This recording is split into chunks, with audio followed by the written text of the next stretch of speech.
So now we are starting with the chapter named, either you can say it is about liberalization, privatization, and globalization, or you can say the economic reforms or how India proceed after 1991. Okay. So this chapter is actually the continuation of the last chapter. Okay. So last we studied development experience 1947 to 90, and now in this chapter moreover we'll be focusing on the economic reforms जो 1991 के अंदर हुए थे under the leadership of the then prime minister PV Narasimha Rao. Okay. Now अभी तक हम लोगों ने दो चीजें जो है वो मतलब ये अभी तक ये जो जो भी चीजें हम लोगों ने पढ़ी उसको हम थोड़ा सा रिवाइज कर रहे हैं. शुरुआत में हमने पहला चैप्टर पढ़ा which was about when India got independence. तो इंडिया की इकोनॉमी की क्या सिचुएशन थी. Second we talked about the planning perspective. जब इंडिया आजाद हो गया 1947 में उसके बाद हम लोगों ने किस तरह से प्लान आउट किया है ना. तो we talked about 5 year plans, फिर 5 ईयर प्लान्स के गोल्स क्या थे, उन सारी चीजों के बारे में हम लोगों ने बात की. ठीक है. अब इस चैप्टर के अंदर हम लोग रिफॉर्म्स के बारे में पढ़ने वाले हैं कि 91 में जो हम लोग रिफॉर्म्स लेकर आए हैं और उसका फिर इकोनॉमी के ऊपर क्या असर हुआ, रिफॉर्म्स हम क्यों लेकर आए, क्या जरूरत थी रिफॉर्म्स लाने की. 90 में देखा जाए तो इंडिया की क्या सिचुएशन थी, इकोनॉमिक सिचुएशन क्या थी कंट्री की, ना उसके बारे में हम लोग बात करेंगे. सो और 91 के बाद में बहुत मतलब जबरदस्त चेंज जो है वो हमको देखने को मिलता है. तो पूरा ओवरऑल हम लोग देखेंगे क्या बढ़िया क्या खराब है ना, क्या हो सकता था क्या नहीं हो पाया है ना, ये सारी चीजें हम लोग इस चैप्टर में पढ़ने वाले हैं. So now beginning with this. अभी इंडिया की अगर बात करें तो since independence it has followed the mixed economy concept है ना. अभी ये मिक्स्ड इकोनॉमी क्या होता है, तो we have studied the same thing in class 11th also, but हम यहाँ पर समझते हैं कि मिक्स्ड इकोनॉमी क्या है पहले, तो इसकी हम लोग बात कर लेते हैं. और मिक्स्ड इकोनॉमी के साथ में हम थोड़ा सा एक ओवरव्यू ले लेते हैं what are the types of economy. यानी इंडिया ने अगर मिक्स्ड इकोनॉमी फॉलो किया तो और क्या क्या होता है ना. मिक्स्ड इकोनॉमी के अलावा और क्या इकोनॉमी के टाइप्स हो सकते हैं. ठीक है. So India adopted mixed economy है ना. दो तरह की और इकोनॉमी होती है अगर हम लोग बात करें यहाँ पे, तो एक को हम बोलते हैं कैपिटलिस्ट इकोनॉमी और जो दूसरा पार्ट है वो हमारा कहलाता है सोशलिस्ट इकोनॉमी. ओके. सो पहले कैपिटलिस्ट इकोनॉमी को समझ लेते हैं कि क्या होता है. तीन एस्पेक्ट होते हैं देखो इकोनॉमी के ना, एक कैपिटलिस्ट एक सोशलिस्ट और तीसरा होता है मिक्स्ड. तो मिक्स्ड एक्चुअली सोशलिस्ट और कैपिटलिस्ट दोनों का मर्जर होता है, दोनों का मिक्स होता है. कैपिटलिस्ट इकोनॉमी को पहले समझते हैं. कैपिटलिस्ट इकोनॉमी मतलब क्या हो रहा है, यहाँ पर जो प्रोडक्शन का कंट्रोल है ना, it is owned by private sector. यानी जो मेजर कंट्रोल और ऑपरेशन जो है वो पूरा किसके हाथ में होता है, प्राइवेट सेक्टर के हाथ में होता है. And private sector works for what, private sector works for profit. ठीक है. जैसे हम लोग बात करेंगे यूएसए जो कंट्री है वो हमारी कैपिटलिस्ट कंट्री है. ठीक है. तो यूएसए में हम देखेंगे तो ज्यादातर जो है वो हम लोगों को प्राइवेट सेक्टर ही बूम करता हुआ जो है वो नजर आएगा. ठीक है. There the government plays the role of only what, of maintaining law and order है ना. और भी कुछ चीजें हो सकती है जो कंट्री के ऑपरेशन से रिलेटेड हो सकती है हाँ? तो वो चीजें जरूर जो है वो गवर्नमेंट देखती है. बाकी उसके अलावा जहां तक प्रोडक्शन एक्टिविटी का बात है ना, कोई भी कमोडिटीज बनाने का काम है तो पूरा मार्केट का जितना भी वो सारा का सारा किसके कंट्रोल में होता है, प्राइवेट सेक्टर के कंट्रोल में होता है. तो वहाँ सारी चीजें जो है वो डिसाइड्स दी मार्केट डिसाइड देते हैं ना, तो उसको हम कैपिटलिस्ट कंट्री बोलते हैं. ठीक है. आज की डेट में जो भी डेवलप्ड कंट्रीज हम लोगों को देखने को मिलती है कहीं ना कहीं उनका स्ट्रक्चर जो है वो कैपिटलिस्ट इकोनॉमी है ना. दूसरी तरफ हम बात करें सोशलिस्ट इकोनॉमी, यहाँ पर क्या होता है, government has the major control है ना. अगर पूरा सोशलिस्ट कंट्री की हम बात करेंगे तो where government actually takes care of everything and government का मोटिव जो है वो प्रॉफिट कमाना ना होकर गवर्नमेंट का मोटिव होता है welfare of people. Okay. So the control is into the hands of government. But India ने दोनों में से कोई भी इकोनॉमी अडॉप्ट नहीं की. इंडिया ने क्या किया, दोनों को ही अडॉप्ट किया और उसी को क्या कहा गया, दैट हमने कुछ जो है वो कैपिटलिस्ट इकोनॉमी की तरह बिहेव किया और कुछ जो है वो सोशलिस्ट इकोनॉमी की तरह बिहेव किया. अब गवर्नमेंट का जो इंडिया इंडिया की अगर इकोनॉमी का देखेंगे तो उसका कॉम्पोजिशन क्या था उसको हम समझने की कोशिश करेंगे. अब यहाँ पे जब हम बोल रहे हैं कि India has adopted capitalist economy as well as socialist economy, इसका मतलब ये है कि हमने दोनों को अडॉप्ट किया. पर जरूरी नहीं है कि 50% ये 50% ये. तो अडॉप्ट तो हमने दोनों को किया, लेकिन एक्चुअल सिचुएशन क्या थी, इसको हम थोड़ा सा अभी आगे समझने की कोशिश करते हैं। ठीक है, now see look at here. तो इंडिया ने अडॉप्ट तो दोनों किया, बट पब्लिक सेक्टर की जब हम बात करेंगे ना, क्योंकि मिक्स्ड इकोनॉमी का मतलब क्या हो गया, public sector and private sector दोनों मिलकर काम कर रहे हैं। कैपिटलिस्ट इकोनॉमी में केवल प्राइवेट सेक्टर जो है वो लीड करता है, सोशलिस्ट इकोनॉमी में पब्लिक सेक्टर लीड करता है। अब इंडिया में दोनों था, लेकिन दोनों के साथ में क्या था, पब्लिक सेक्टर का जो डोमिनेंस है, the dominance of public sector was higher, है ना, because it was controlling the economy as well as it was regulating the economy. ठीक है, कंट्रोलिंग और रेगुलेटिंग का क्या फर्क है, ये फर्क मैं आपको आगे जब आएगा तब मैं आप लोगों को बताऊंगा, जब हम एलपीजी पढ़ने वाले होंगे तब मैं आपको बताऊंगा। नाउ, और पब्लिक सेक्टर जो है वो ही सारा बड़ा जो इन्वेस्टमेंट है वो कर रहा था, प्राइवेट सेक्टर जो है वो उतना ज्यादा इन्वेस्टमेंट उस समय नहीं कर पा रहा था, प्राइवेट सेक्टर को इग्नोर किया गया। ठीक है, and investment was also very low. तो देखा जाए तो India has adopted the model of mixed economy, पर उसमें भी जो डोमिनेंस था वो डोमिनेंस पब्लिक सेक्टर का था, है ना, यानी गवर्नमेंट का डोमिनेंस ज्यादा था, क्योंकि गवर्नमेंट ने बहुत सारी चीजें अपने कंट्रोल में की हुई थी, है ना, वो प्राइवेट पार्टीज को बहुत सारी चीजें करने के लिए अलाउ नहीं करते थे, बहुत सारे रिस्ट्रिक्शंस थे, है ना, आगे देखेंगे हम बात करेंगे तो लाइसेंसिंग नाम से एक पॉलिसी आई थी, वो चीज थी। तो इस तरह से बहुत सारी चीजें रही। तो एक एक करके देखते हैं किस तरह से ये पर्दा जो उठेगा। आज की डेट में जब हम बात करते हैं 2020 में, तो what we are seeing is कि प्राइवेट सेक्टर हमको एक बहुत ज्यादा हाईलाइटेड वे में जो है वो नजर आता है ना। बट हम बात करें कि 91 से पहले तक स्थिति हम देखें तो प्राइवेट सेक्टर वाज इग्नोर्ड, है ना। अब ये सोच के हमको शायद थोड़ा सा आश्चर्य लगे, क्योंकि आज तो एवरीथिंग इज प्राइवेट, है ना, सब कुछ प्राइवेट के बारे में बात कर रहे हैं। कितनी सारी ऐसी गवर्नमेंट एजेंसीज हैं जो प्राइवेट हो चुकी है ना। तो आज जो हम देख रहे हैं और ये जो हम पुराना जो देख रहे हैं, है ना, इसमें बहुत ज्यादा अंतर है। तो actually it's a sort of journey कि हम किस तरह से आज जिस स्थिति में है उस स्थिति में हम लोग पहुंचे। अब एक डिबेट वाली बात ये हो सकती है कि whether we are in good condition, whether we are in bad condition, और या फिर इससे बड़ी बात ये हो सकती है कि हमारे पास अब कितनी पॉसिबिलिटीज है जब हम इतना मूव ऑन हो चुके हैं।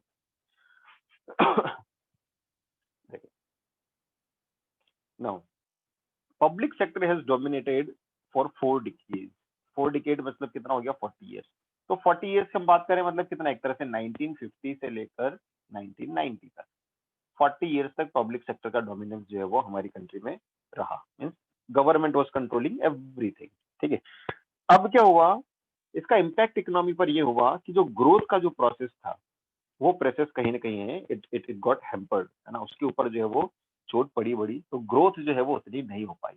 However however this cannot be termed as the only reason. ये इकलौता रीजन नहीं है, उसके पैरेलल बहुत सारे और भी रीजन हैं, but it is one of the reason. क्योंकि पब्लिक सेक्टर का डोमिनेंस इतनी बड़ी प्रॉब्लम नहीं थी, बट प्रॉब्लम ये थी कि पब्लिक सेक्टर डोमिनेंस एंड उसका रेगुलेशन उतना अच्छा नहीं था, या वो थोड़ा सा इनएफिशिएंट हो गया, वो ठीक से काम नहीं कर पाया। दिस वाज द प्रॉब्लम, है ना। तो ये नहीं कहेंगे हम लोग, वी आर नॉट सेइंग कि पब्लिक सेक्टर ने डोमिनेट किया इसलिए सारी चीजें इस तरह से बन गई, बट पब्लिक सेक्टर डोमिनेंस था, है ना, उसकी वजह से बहुत सारी चीजें नहीं हो पाई, और साथ में वो शायद उतना एफिशिएंटली काम नहीं कर पाया। इस वजह से ओवरऑल हमारा जो ग्रोथ प्रोसेस है वो उसको बहुत ज्यादा नुकसान उठाना पड़ा। तो अब ये सारी चीजें जब चल रही थी तो हम लोग सोच ही रहे थे, तो सोचते सोचते हमको पता चला कि 1991 में इकोनॉमिक क्राइसिस आया। एक्चुअली इस 1991 के बजाय पहले से शुरू हो गई थी चीजें, तो है ना, 85 के बाद ही चीजें बिगड़ना शुरू हो गई थी, बट फाइनली एक स्टेज ऐसी आ गई 1991 में जब इकोनॉमिक क्राइसिस बहुत जबरदस्त इंडिया पर जो है वो आ गया, है ना। अब इकोनॉमिक क्राइसिस से हम क्या समझते हैं, तो इकोनॉमिक क्राइसिस में बहुत सारी चीजें आ जाती है ना, अभी देखेंगे, अभी बात करेंगे क्या क्या किन किन प्रॉब्लम से इंडिया जो है वो गिर गया। तब हमको ये डिसीजन लेना पड़ा कि यार now this is the time to, है ना, डू द रिफॉर्म। पहले देख लेते हैं रिफॉर्म्स की जरूरत क्यों पड़ी। तो जरूरत क्यों पड़ी मतलब ये सारी चीजें उस समय हो रही थी, ये सारी चीजें हो रही थी। क्या हुआ, हमारा जो फॉरेन एक्सचेंज है वो हमारे पास में कम रह गया, है ना, शॉर्टेज हो गई फॉरेन एक्सचेंज की। जो मैनेजमेंट है वो इनएफिशिएंट था। बात किसका कि मैनेजमेंट क्या था उसमें, पब्लिक सेक्टर का मैनेजमेंट था। इट वाज इनएफिशिएंट, मतलब ये उतना अच्छा परफॉर्म नहीं कर पा रहा था, हमको बड़ा नुकसान हो रहा था इससे। डेट का बर्डन हमारे ऊपर बहुत ज्यादा आ गया था, है ना, उधार ले लेके हम हमारी इकोनॉमी जो है वो चल रही थी। So we have taken debt from everywhere, from other countries we have taken, IMF से हमने लिया, वर्ल्ड बैंक से हमने लिया, ठीक है। तो डेट का जो बर्डन है वो बहुत ज्यादा बढ़ रहा था और हम सोच रहे थे यार इससे क्या हो रहा है, ओवरऑल जो इंडिया की एज अ कंट्री इमेज जो है वो इंटरनेशनल मार्केट में खराब होने लगी थी, ठीक है। ये डेट बर्डन है, सीधा सीधा हम देखते हैं ना, जो भी आदमी ज्यादा उधार लेता है तो उसकी क्या होती है, फ्रेंड सर्कल पे थोड़ी इज्जत कम होने लग जाती है, यार ये उधार लेता है पैसे लौटाता नहीं है ना, ये हमेशा उधारी में ही रहता है, ठीक है, तो इज्जत कम होने लग जाती है। तो डेट बर्डन जो है वो हमेशा क्या करता है, हमारी ग्लोबल इमेज को अफेक्ट करता है। और फिर उसके बाद में इन्फ्लेशनरी प्रेशर, महंगाई जो है वो बढ़ने लग गई। लेकिन यहाँ पर मैं ये नहीं कहूंगा कि सिर्फ महंगाई बढ़ने लग गई, एक तरफ महंगाई भी बढ़ रही थी और दूसरी तरफ लोगों के पास पैसा भी नहीं था, है ना? ये दोनों चीजें जो है वो हो रही थी, people were not able to afford it. तो ये बड़ी अलग सी कंडीशन जो है वो ये रही। तो ये सारी चीजों से जब हम लोग घिरे हुए थे तो हमने डिसाइड किया कि नहीं यार, this is the time we need to do something for the economy. और उसके बाद हमने क्या किया, बट बिफोर मूविंग ऑन हम ये चारों जो पॉइंट्स इनको थोड़ा सा डिटेल में समझ लेते हैं, ठीक है। Shortage of foreign exchange reserves, है ना। Now, अब क्या हो रहा है, इंपोर्ट जो है ना वो हमारे बहुत ज्यादा हो रहे हैं, और इंपोर्ट अगर हमारे ज्यादा हो रहे हैं और एक्सपोर्ट जो है वो क्या हो रहे हैं कम। अब समझिए यहाँ पर, import imports greater than export, इसका मतलब क्या हो रहा है कि हमारा जो फॉरेक्स है ना, फॉरेक्स मतलब foreign exchange is moving from India to rest of the world. तो फॉरेक्स यहाँ पर जा रहा है, तो फॉरेक्स अगर जा रहा है इंडिया से बाहर जा रहा है, इसका मतलब क्या होगा, शॉर्टेज ऑफ फॉरेन एक्सचेंज, क्योंकि हम इंपोर्ट ज्यादा कर रहे हैं।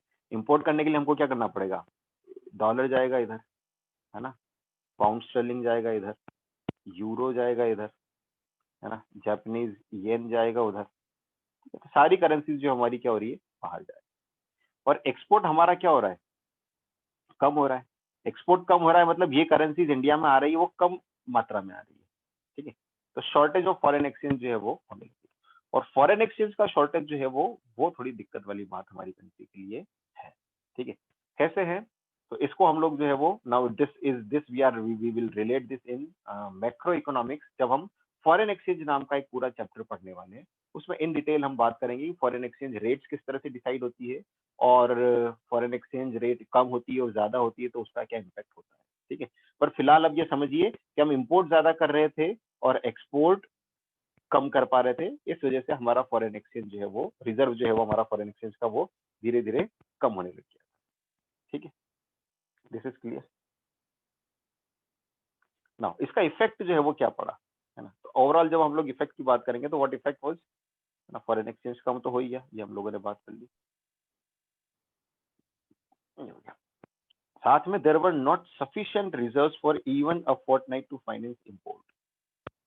फोर्टनाइट का मतलब क्या होता है, fortnight mean the time period of 15 days.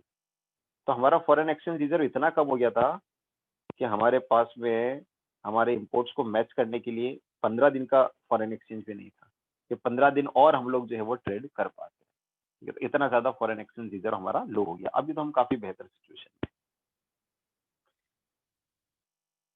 अब समझिए, दूसरी बात रही इनएफिशिएंट मैनेजमेंट।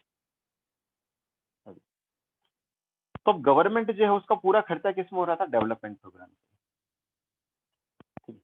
और डेवलपमेंट प्रोग्राम्स मतलब क्या होता है, अगर मैं आपको एक टर्म यहाँ पर इंट्रोड्यूस करूँ, आप मुझे बताओ रेवेन्यू एक्सपेंडिचर क्या होता है ना, रेवेन्यू एक्सपेंडिचर।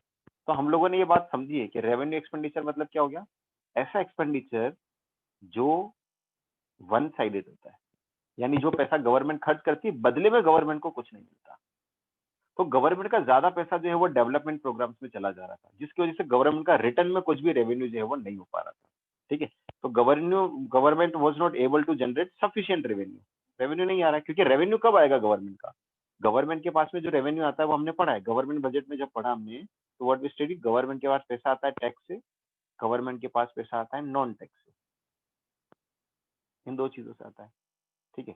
और साथ में अगर गवर्नमेंट कैपिटल एक्सपेंडिचर करता है ना, कि गवर्नमेंट जैसे रेलवे चला रहा है तो रेलवे से गवर्नमेंट का इनकम होता है, पोस्टल सर्विसेज से गवर्नमेंट का इनकम होता है ना, डिपार्टमेंटल अर्निंग जिसको हम बोलते हैं।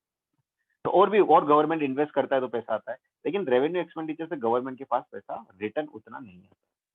तो हमारा ये रेवेन्यू एक्सपेंडिचर जो है ये बहुत ज्यादा हो रहा था, इस वजह से गवर्नमेंट के पास में रेवेन्यू जो है बहुत अच्छा जनरेट नहीं हो पा रहा था। So this was the reason. अब क्या है, गवर्नमेंट के साथ बड़ी लिमिट होती है। क्या लिमिट होती है?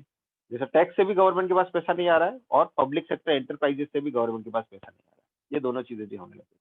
क्यों? क्योंकि ये दोनों के सिस्टम जो है वो गड़बड़ चल रहे थे। जैसे टैक्स के अंदर बहुत सारे लोग टैक्स का हम तरीके से निकाल ही नहीं पा रहे थे ना, कि टैक्सेशन पॉलिसीज जो थी उसमें भी थोड़ा सा गड़बड़ी जो है वो रही, और उसके ऊपर से हम लोग गवर्नमेंट जो है वो ऐसा कुछ कर भी नहीं पाई कि वो लोगों से टैक्स ज्यादा जो है वो वसूल कर पाए, है ना। तो ये उस समय टैक्स की चोरी भी बहुत ज्यादा हो रही थी, क्योंकि हमारे पास इतना अच्छा सिस्टम नहीं बना हुआ था कि हम टैक्स की चोरी को रोक पाए, है ना। पब्लिक सेक्टर सेक्टर एंटरप्राइजेस के अंदर जो है वो उतना अच्छा ग्रोथ नहीं कर रहे थे ना। बहुत सारे रीजन हो सकते हैं उसमें, रेड टेपिज्म रीजन हो सकता है, corruption can be the reason, तो और भी बहुत सारे रीजन हो सकते हैं ना, अकाउंटेबिलिटी में भी द रीजन, मैनेजमेंट उतना प्रॉपर नहीं था। तो जो भी चीजें हैं वो बहुत सारे रीजन हो सकते हैं। तो ओवरऑल हम ये देख रहे थे कि ऑपरेशंस तो चल रहे हैं, लेकिन कहीं ना कहीं ग्रोथ जो है वो उतनी नहीं हो पा रही है जितना हम एक कंट्री जो है वो एक्सपेक्ट करती है। तो ये दिक्कत भी रही। इसके बाद डेट बर्डन की बात करेंगे। तो डेट जो है हमारे पास बढ़ रहा था। क्यों? Because we were borrowing money from other countries, from international financial institution, like जिनको हम लोग क्या बोलते हैं, IMF, IMF and world bank. IMF और वर्ल्ड बैंक, इनसे हम लोग पैसा जो है वो उधार ले रहे थे, है ना। अदर कंट्रीज से भी उधार ले रहे थे। तो कुल मिला के डेट का जो बर्डन है हमारी कंट्री के ऊपर वो बढ़ता जा रहा था। और डेट लेना हमारी मजबूरी थी। क्यों मजबूरी थी? क्योंकि हमारा खर्चा इतना था, काम चल ही नहीं रहा था, तो हम डेट ले रहे थे। तो डेट का बर्डन हमारे ऊपर जो है वो बढ़ता गया। फॉरेन एक्सचेंज हमारे पास में सफिशिएंट ऑलरेडी था ही नहीं, है ना। फॉरेन रिजर्व हमारे पास था ही नहीं कि हम डेट जो है वो चुका पाए, ठीक है। तो हम डेट नहीं चुका पा रहे थे, इंटरेस्ट तक नहीं दे पा रहे थे हम लोग, और पैसा और लिए जा रहे थे क्योंकि खर्चा कम ही नहीं हो रहा था। तो इस तरह की सिचुएशन में हम लोग यहाँ पर आ गए, है ना। अब इसका इफेक्ट क्या था? तो इफेक्ट वाज कि नो कंट्री और international funder was willing to lend to India. मैंने बोला ना कि जैसे ज्यादा उधारी लेता है और चुका नहीं पाता है, उसकी इज्जत मार्केट में खराब हो जाती है। तो इंडिया के साथ में भी ये वाली चीज होने लग गई, है ना, कि इंडिया की इमेज जो है वो इंटरनेशनल मार्केट में उस समय बहुत ज्यादा अच्छी जो है वो नहीं रही, ठीक है। मतलब ठीक है, इंडिया एज ए कंट्री वैसा करके था, लेकिन एक दिमाग में ये था सब लोगों के कि इकोनॉमिकली ये कंट्री इतना अच्छा नहीं कर रही है ना। और उसी की वजह से इंडिया के अंदर बहुत ज्यादा मात्रा में इन्वेस्टमेंट भी नहीं आ रहा था, है ना। उस समय फिर हालांकि पॉलिसीज भी कुछ इस तरह की थी कि बाहर की कंपनीज हमारी कंट्री में इन्वेस्टमेंट करने के लिए तैयार नहीं थी ना, because control was in government hand और बहुत सारे रिस्ट्रिक्शन थे, है ना। बाहर से ना तो इन्वेस्टमेंट आ रहा था, और शायद हो सकता है उस समय गवर्नमेंट भी नहीं चाह रही होगी कि उतना ज्यादा इन्वेस्टमेंट बाहर से आए, है ना। पॉलिसीज ही कुछ अलग तरीके की। फिर बात करेंगे इफेक्ट ऑफ इन्फ्लेशनरी प्रेशर, है ना। तो इन्फ्लेशनरी में क्या हो गया हमारा कि जो इसेंशियल गुड्स थे, हमको इसकी ज्यादा चिंता रहती है। इसेंशियल गुड्स की प्राइसेस जो है वो बहुत तेजी से बढ़ने लग गई, है ना। क्यों बढ़ रही प्राइसेस? एक तो उसका कारण है कि इंक्रीज इन मनी सप्लाई जो है वो मार्केट के अंदर ज्यादा हो गया, है ना। दूसरा, शॉर्टेज ऑफ इसेंशियल गुड्स जो है वो कम हो गया। अब ये इंक्रीज इन मनी सप्लाई की जो हम बात कर रहे हैं ना, तो मनी सप्लाई में इंक्रीज बहुत सारे कारणों से हो सकता है ना। There can be two reason, है ना, जो हम यहाँ से आइडेंटिफाई करने की कोशिश कर रहे हैं। मनी सप्लाई में इंक्रीज क्यों हुआ? उसका एक कारण ये हो सकता है कि गवर्नमेंट का जो एक्सपेंडिचर है, गवर्नमेंट एक्सपेंडिचर एक्सपेंडिचर कौन सा वाला एक्सपेंडिचर? Development expenditure. हमने बोला ना, डेवलपमेंट के अंदर गवर्नमेंट जो है पैसा खर्च कर रही थी, रेवेन्यू एक्सपेंडिचर की हम बात कर रहे हैं, तो वो ज्यादा हो गया, वो इंक्रीज हुआ। इस वजह से मनी सप्लाई बढ़ती है। हमने पढ़ा है गवर्नमेंट बजट के अंदर कि गवर्नमेंट अपना एक्सपेंडिचर बढ़ाएगी तो मनी सप्लाई इंक्रीज हो जाएगी। एक पॉइंट ये हो गया। दूसरा पॉइंट में भी कि गवर्नमेंट इस स्थिति में आ गई थी कि हमारा बीओपी नेगेटिव होने लग गया था। तो उस समय ये चीज भी हो सकती है कि गवर्नमेंट ने करेंसी प्रिंट करना शुरू किया हो। तो अगर नोट छापना शुरू किया है तो उसकी वजह से भी मनी सप्लाई के अंदर इंक्रीज हो सकता है ना। तो that can also be possible, ठीक है। ये चीजें हो गई। और दूसरी तरफ क्या होता है, जो इसेंशियल गुड्स है उनका शॉर्टेज हो रहा था। अब ये शॉर्टेज हो रहा है तो ये किस वजह से हो रहा है? So there can be one reason what can be that reason?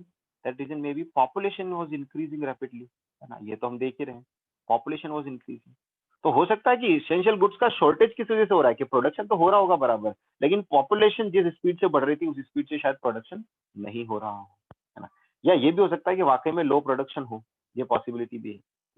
पर ये एक बहुत बड़ा फैक्टर हमको यहाँ पर देखने को मिलता है, ठीक है, कि पॉपुलेशन में जो है वो कंटिन्यूसली इंक्रीज हो रहा है। तो ओवरऑल हम क्या देखते हैं कि एक इन्फ्लेशनरी प्रेशर हमारी इकोनॉमी के ऊपर बनने लग गया था। So these all are the reason जिनकी वजह से गवर्नमेंट के साथ में जो है वो दिक्कतें होनी शुरू हो गई। ओके, अब ये सारी इकोनॉमिक प्रॉब्लम से हम कैसे मतलब बाहर अपने आप को किस तरह से निकालेंगे, है ना? उसकी हम लोग थोड़ा सा बात करते हैं।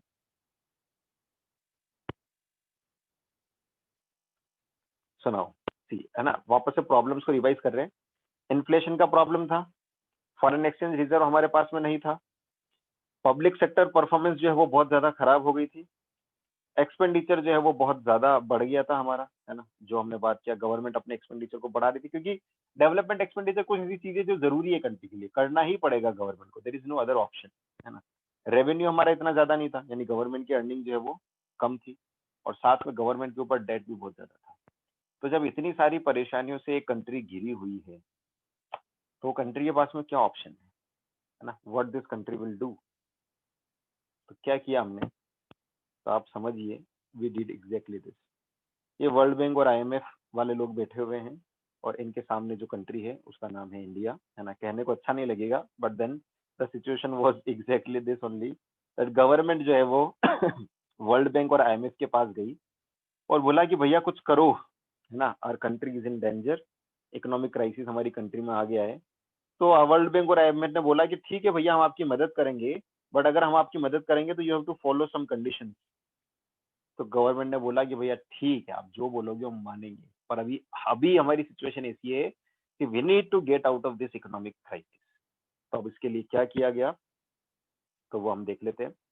तो इन्होंने पहली जो शर्त रखी, ओके, ट्रेडर रिस्ट्रिक्शन जो है वो रिमूव करो आप, है ना। इसका मतलब क्या हो गया, अभी आगे समझेंगे हम सारा एक एक करके। दूसरा है, प्राइवेट सेक्टर के ऊपर जो आपने रिमूव जो रेस्ट्रिक्शन लगा रखे हैं उसको हटाओ, है ना, प्राइवेट सेक्टर को बूम करने दो, ये सेकंड चीज। और तीसरी चीज जो है वो, गवर्नमेंट का रोल जो है वो डिक्रीज करो, है ना। उन्होंने बोला ये हर जगह जो गवर्नमेंट अपनी नाक अड़ा देती है ना, हर जगह, है ना, कि लाइसेंस लो, है ना, रजिस्ट्रेशन कराओ, इतना प्रोडक्शन नहीं कर सकते, ये कमोडिटी का प्रोडक्शन गवर्नमेंट करेगी। तो ये जो सारी चीजें लगा रखी है, तो रोल गवर्नमेंट का थोड़ा डिक्रीज करो और लोगों को काम धंधा जो है वो करने दो, ठीक है? तो इन्होंने ये तीन चीजें जो है वो करने के लिए बोला। तो गवर्नमेंट के पास में बहुत ज्यादा ऑप्शन नहीं था इंडियन गवर्नमेंट के पास, तो इंडियन गवर्नमेंट ने बोला यस सर, जैसा आप बोल रहे हैं वैसा कर लेंगे, बट फिलहाल तो अब हमको क्या है, आप इस मुसीबत से बाहर निकालो, ठीक है ना। अब जब हाँ बोल दिया तो उसके बाद में क्या किया, आईएमएफ और वर्ल्ड बैंक से भारत को मिले $7 बिलियन, $7 बिलियन। $7 बिलियन का मतलब क्या हो गया, अगर इसको टर्म्स में निकालेंगे तो 700 करोड़ रुपए, $700 करोड़, नॉट रुपए, $700 करोड़ वर्ल्ड बैंक ने आईएमएफ को दिए, वही वर्ल्ड बैंक और आईएमएफ ने इंडिया को दिए, क्योंकि इंडिया ने ये तीनों शर्तें मानने के लिए तैयार हो गया, और इंडिया खुशी खुशी जो है वो आ गया कहाँ पर, यहाँ पर। लेकिन आईएमएफ और इन्होंने तो दे दिया, लेकिन ये जो पैसा दिया ये इंडिया के ऊपर क्या बन गया, बर्डन। और ये ऐसा बर्डन बन गया कि इंडिया को आईएमएफ और वर्ल्ड बैंक की सारी शर्तें माननी पड़ी। अब उस समय तो हमारी मजबूरी थी 1991 में मानना, बट इसके साइड इफेक्ट्स भी कुछ हुए। वो क्या साइड इफेक्ट्स हुए उसकी भी हम एक एक करके जो है वो बात करेंगे। ओके, ये सारी चीजें होंगी। तो इकोनॉमिक रिफॉर्म्स इस तरह से जो है वो हम लोग लेकर आए। ओके, तो